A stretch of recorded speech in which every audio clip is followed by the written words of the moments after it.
গবেষক হিসেবে আপনাদের কি কখনো অর্সিড, স্কোপাস বা রিসার্চগেটের মতো বিভিন্ন আইডি নিয়ে মাথা ঘুরেছে? কোনটা কিসের জন্য আর কোনটা আপনার ক্যারিয়ারের জন্য সত্যি দরকারি, এই সব নিয়ে বিভ্রান্তি হওয়াই স্বাভাবিক।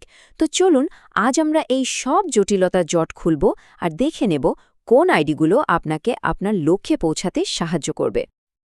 একজন গবেষক হিসেবে একাধিক অনলাইন প্রোফাইল সামলানোর চাপটা বেশ ভালোই বোঝা যায়। কোনটা আপডেট করতে হবে, কোনটা ছেড়ে দিলেও চলবে, এই ভাবনাটা খুব স্বাভাবিক। চিন্তা নেই, আজকের এই আলোচনায় আমরা এই বিভ্রান্তি দূর করে একটা পরিষ্কার রাস্তা খোঁজার চেষ্টা করব। চলুন এক ঝলকে দেখে নিই আজ আমরা কি বিষয় নিয়ে কথা বলবো। আমরা প্রথমে বোঝার চেষ্টা করব যে এতগুলো আইডির দরকারটা কেন। তারপর ওরসেট থেকে শুরু করে পারফরমেন্স ট্র্যাকিং এবং নেটওয়ার্কিংয়ের জন্য জরুরি আইডিগুলো নিয়ে আলোচনা করব। আর সবশেষে আপনাদের জন্য থাকবে একটা সহজ চেকলিস্ট। তো প্রথম প্রশ্নটাই হলো, এতগুলো প্রোফাইলের দরকারটা কি? আসলে ডিজিটাল গবেষণার যুগে প্রত্যেকটা প্ল্যাটফর্মের একটা নির্দিষ্ট উদ্দেশ্য আছে।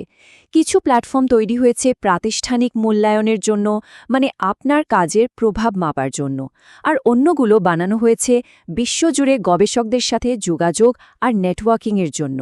আর এই কারণেই এত প্রোফাইলের ভিড়। এই সব কিছুর ভিড়ে একটা জিনিস কিন্তু সমস্যার দারুণ সমাধান করে, আর সেটা হলো ওআরসিআইডি। এটাকে শুধু আরেকটা আইডি ভাবলে ভুল হবে। এটা আসলে একটা সার্বজনীন চাবির মতো, যা আপনার সমস্ত গবেষণার প্রোফাইলকে এক সুতোয় গেঁথে রাখে। সহজ করে বললে, অর্সিড হল আপনার গবেষণার পাসপোর্ট। জার্নালে পেপার জমা দেওয়া হোক বা অনুদানের জন্য আবেদন করা, সবকিছু অনেক সহজ হয়ে যায়। এটা আপনার সব প্রোফাইলকে এক জায়গায় নিয়ে আসে, তাই বর্তমান সময়ে এটা একেবারেই অপরিহার্য। বেশ, ওসিড তো আপনার একটা ফাউন্ডেশন তৈরি করে দিল। এবার আসা যাক সেই আইডিগুলোর কথায়, যেগুলো আপনার ক্যারিয়ারের মূল্যায়নে, মানে আপনার পারফরমেন্স ট্র্যাকিংয়ে সবচেয়ে বড় ভূমিকা রাখে। এই আইডিগুলোকে বলা যেতে পারে আপনার প্রাতিষ্ঠানিক স্কোর রক্ষক। মানে ফান্ডিং এজেন্সি, বিশ্ববিদ্যালয় এবং বিভিন্ন র্যাঙ্কিং সংস্থাগুলো আপনার গবেষণার প্রভাব মাপার জন্য সরাসরি এদের ডেটা ব্যবহার করে। তাই এই আইডিগুলোর দিকে মনোযোগ দেওয়াটা খুব জরুরি। যেমন ধরুন স্কোপাস আইডি, এটা প্রাতিষ্ঠানিক মূল্যায়নের জন্য ভীষণ গুরুত্বপূর্ণ। কেন? কারণ এনআইআরএফ বা কিউএস এর মতো বিশ্বমানের র্যাঙ্কিং সংস্থাগুলো কিন্তু কোনো বিশ্ববিদ্যালয় বা প্রতিষ্ঠানের গবেষণার আউটপুট মাপার জন্য সরাসরি স্কোপাস ডেটাবেস থেকেই তথ্য নেয়। তার মানে আপনার একটা সঠিক প্রোফাইল আপনার প্রতিষ্ঠানের মর্যাদাকেও প্রভাবিত করে। ওয়েব অফ সায়েন্স বা রিসার্চ রাইটের সাথে আবার একটা অন্য স্তরের মর্যাদা জড়িয়ে আছে।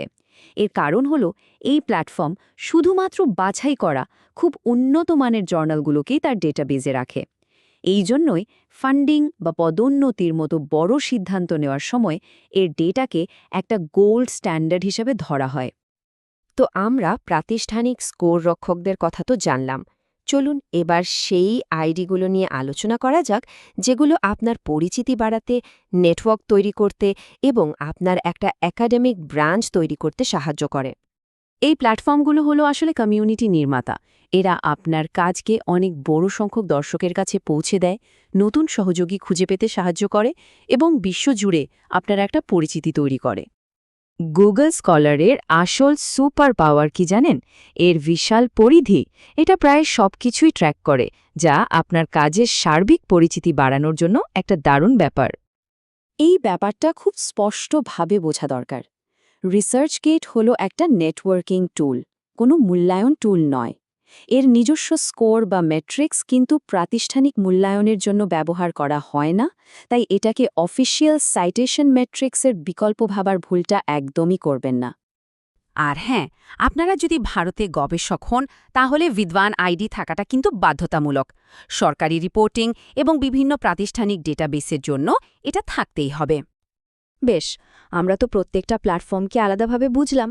এবার চলুন এদেরকে পাশাপাশি রেখে এক নজরে পার্থক্যগুলো দেখে নিই। এতে পুরো বিষয়টা আরও পরিষ্কার হয়ে যাবে। এই তুলনার মধ্যে সবচেয়ে গুরুত্বপূর্ণ কলামটা হলো অফিসিয়াল ব্যবহার বা অফিসিয়াল ইউজ। এখানে খেয়াল করলেই দেখবেন যে ওআরসিআইডি, স্কোপাস বা ওয়েব অফ সায়েন্স প্রাতিষ্ঠানিকভাবে স্বীকৃত, কিন্তু রিসার্চগেটের পাশে পরিষ্কারভাবে না লেখা আছে। এই পার্থক্যটা বোঝা কিন্তু অত্যন্ত জরুরি। তাহলে এত আলোচনার পর আসা যাক সবচেয়ে জরুরি অংশে, আপনার ঠিক কী করা উচিত। চলুন সবটা মিলিয়ে একটা স্পষ্ট আর কার্যকরী কৌশল তৈরি করা যাক। দেখুন, প্রত্যেক গবেষকের জন্য এই 3টি প্রোফাইল একদম আবশ্যক। ORCID আপনার ডিজিটাল পরিচয়ের জন্য, গুগল স্কলার আপনার কাজের পরিচিতি বাড়ানোর জন্য, আর বিদ্বান আইডি ভারতে থাকলে তো বাধ্যতামূলক। এটাকে আপনার ফাউন্ডেশন ভাবতেই পারেন। আর যারা ইন্ডেক্সড জার্নালে নিয়মিত প্রকাশ করেন তাদের জন্য স্কোপাস এবং ওয়েব অফ সায়েন্স প্রোফাইলও অত্যন্ত জরুরি। শুধু তাই নয়, আপনাদের নিশ্চিত করতে হবে যে প্রোফাইলগুলো আপনারা নিজেরা দাবি করেছেন এবং সেগুলোর তথ্য একদম সঠিক আছে। যদি আজকের আলোচনা থেকে একটা কথা মনে রাখতে হয় তাহলে সেটা হলো এই কথাটা: রিসার্চ গেট পরিচিতি আর নেটওয়ার্কিংয়ের জন্য খুবই ভালো একটা জায়গা, কিন্তু এটা মূল্যায়নের জন্য নয়। প্রাতিষ্ঠানিক পারফরম্যান্স মাপার জন্য এটিকে কখনোই ব্যবহার করা হয় না। তো আজ আমরা একাডেমিক পরিচয়ের বর্তমানটা নিয়ে কথা বললাম, কিন্তু এর ভবিষ্যৎ কেমন হবে? প্রযুক্তি যত এগোচ্ছে, আমরা কি এমন কোনো দিনের দিকে এগোচ্ছি যেখানে এই সমস্ত আইডি মিশে গিয়ে একটাই হয়ে যাবে? এটা কিন্তু ভাবার মতো একটা প্রশ্ন।